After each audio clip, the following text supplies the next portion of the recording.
Hi, I'm going to walk you through a diamond prediction model that I created and with a couple different machine learning regression models using a data set of 54,000 diamonds. And we are going to walk through the code so you see how the prediction works and see which models we chose to use. I piped this over to Power BI, which are you looking at the moment. And then I was able to customize this so we can look at the various thresholds using a parameter and a color option that allows us to see which values fall within the parameter that we're looking at. So let's get started first by taking a look at the code that I have in Jupyter Notebook.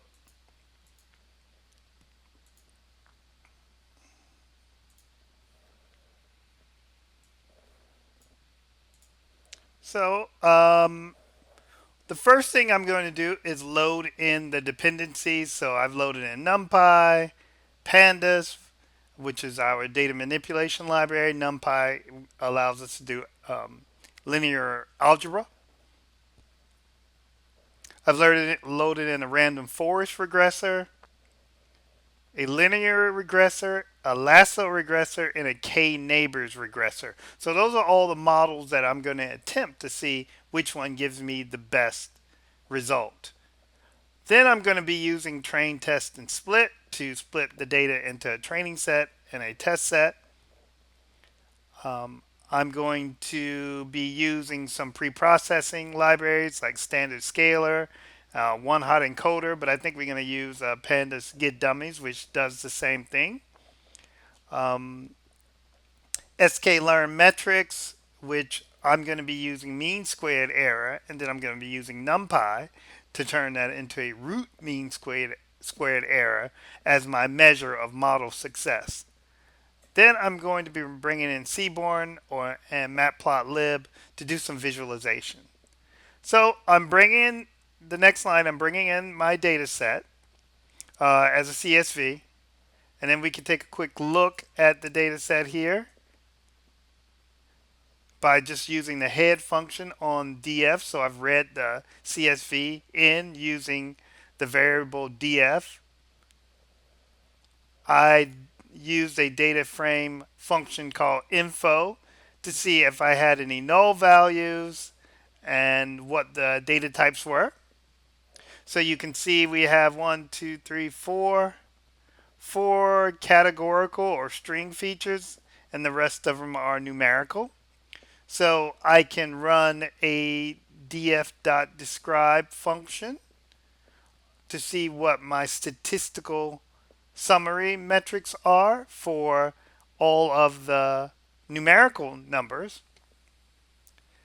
Then I've isolated the columns that I wanted by just using df columns. And the only reason I do this is so I can just copy and paste the columns when I'm trying to isolate them instead of typing them in. Again, we take a quick look at the data types, and then I'm going to drop this unnamed zero field that sometimes happens when you read in a CSV, and I'm going to drop that on the axis equals 1 because I want to drop the column. And then if I just quickly check the head, you can see that that column is gone. So the first thing I wanted to do is use my Seaborn library to see what the correlation was between some of the metrics. And because this is a diamond data set, we have like cut, color, clarity, which are the what they call the big C's, the depth of the diamond, the table, which is the top part of the diamond, the flat part, the price, which we're going to be using as our predicting variable, our target variable, and then X, Y, and Z. And X, Y, and Z are the dimension, and those are obviously going to be highly correlated. And we can see that here. So I just ran a df.cor for correlation, and then I put that in a heat map. And we can see here that we can see the 0.95s are highly correlated, and these are all dimensions. So I want to prepare the data set and work on some feature engineering because we want to eliminate some of those variables that have a really high correlation because they're unneeded. Um, just I performed a drop NA, but I don't think we have any NA values in there, so I think we're fine. And here's where I change the categorical variables into numeric variables because this is necessary for scikit-learn to work, to have all numerical variables. So I, instead of using one hot encoder, I use the get dummies function, which does the same thing, and I ran that across the whole data frame. Then I separated that x variable by just dropping the price, the x, the y, and the z variable. And I am sorry, we did do a little feature engineering where instead of using x, y, and z, I just made a new column called symmetry, and I just divided x divided by y to get symmetry. And I added this column back in here. Then I created a new variable called df trans because I dropped all the I transformed all the categorical variables into numerical variables, and then I dropped the price, the x, the y, and the z. You from the x data set because I wanted to remove price because that's our target variable, and then I didn't need x, y, and z because I created that new feature engineering variable called symmetry. Then I isolated the y, which is our target variable, by just bringing in price using bracket notation, and then I saved the x columns in something called features. Don't remember why I did that. But that, well, all that does is save all the column names. Next, that I have um, my whole data set transformed, I wanted to look at correlation again. So I use another heat map, and we can see all of these things. This is the total data set, not x and y. So we still have those x, y, and z variables. You can see all this highly correlated data here. And then we can see that the symmetry variable that I have here. So then I want to scale this data because it's all on different scales. And we wanted to get a similar scale to all of the metrics.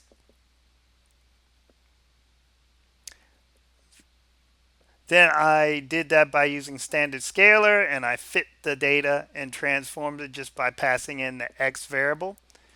Now that I have my x and y variable, I did a train test split to get the training set and the test set. Now we can start predicting and using the models that we have. So the first thing I did was create a data frame to hold all the results that I want. Then I got what we call the null prediction, which is just the mean of our variable there. So I just took the mean and I'm going to pass that in. So that's kind of like our baseline.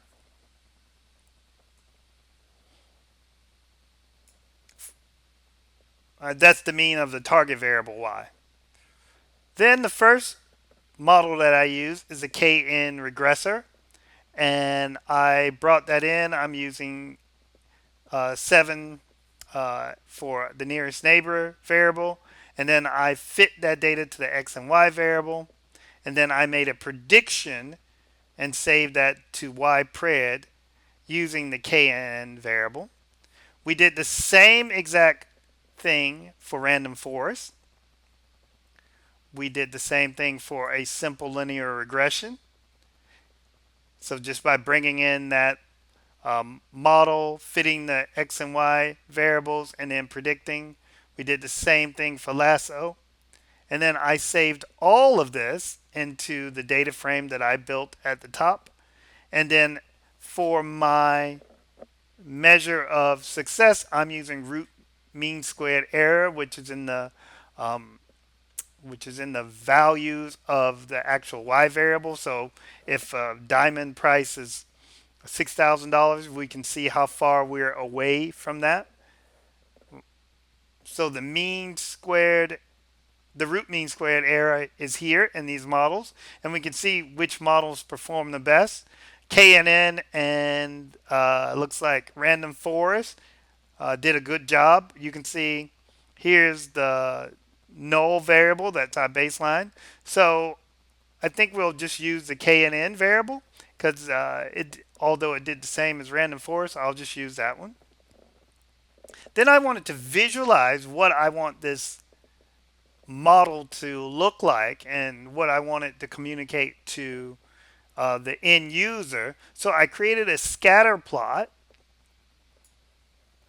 and I did this with subplots. So we have a scatter plot of prediction and the actual variables. We're going to recreate this in Power BI so we can see the difference here. So we can definitely see there's a linear relationship. And then this line here is just our test data and change the color to red. So it's literally just test so we can see what the model looks like. So we're going to recreate this in Power BI, but give it a little bit more interaction. So here is what I was able to create in Power BI. But let's see how I put that coding that we did into this to predict. So let's go over to the query editor by going to transform data. And I've had to modify the Python code to work in this. So I have the diamond data set. And then I'm going to show you the script that I modified to put in. So here's exactly what we did in the last one. Remember this variable at the top, you have to change everything over to dataset instead of using df as your data frame variable because that's what Power BI uses. I've brought in the most important things, so we decided to go to the the KN neighbors model. So we just brought that in. We brought in train test split, standard scalar.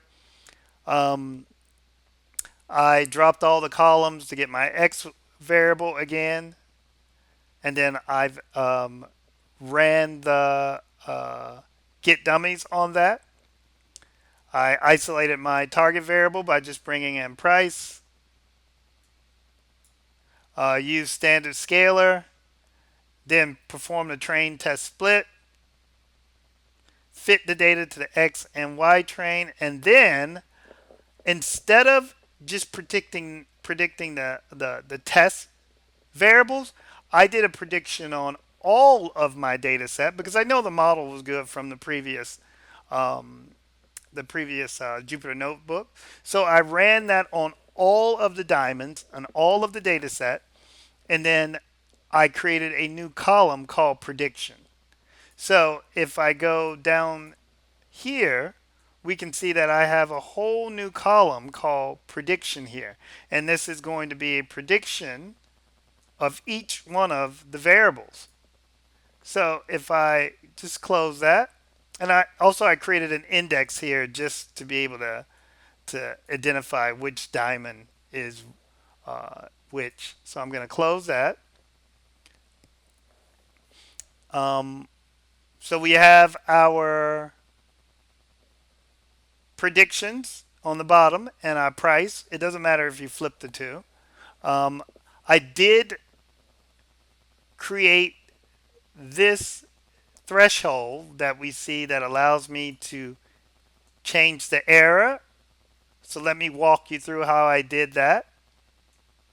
Because I think that's and that definitely works if you isolate it by cut or color.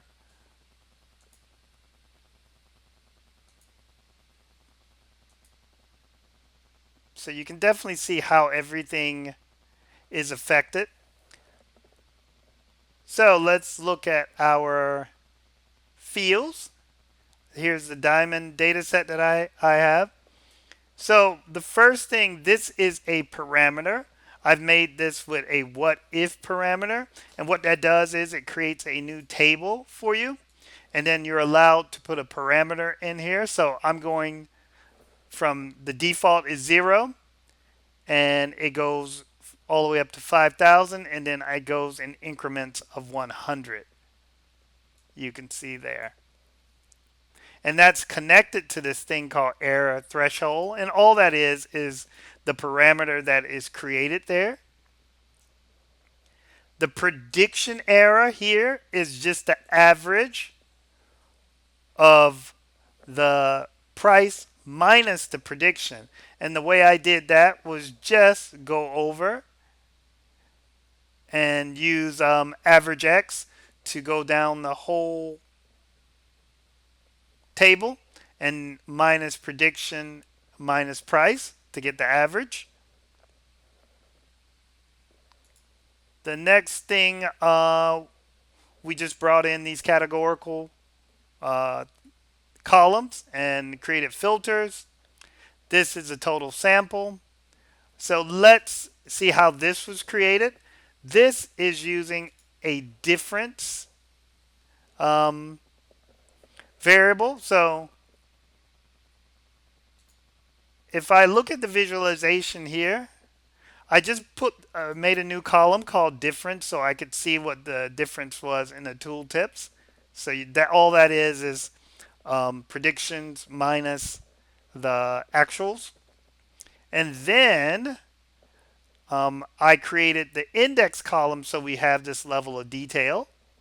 So for the ability to see the color change, this is here also. So how we created this color change is by using the conditional formatting and using this metric.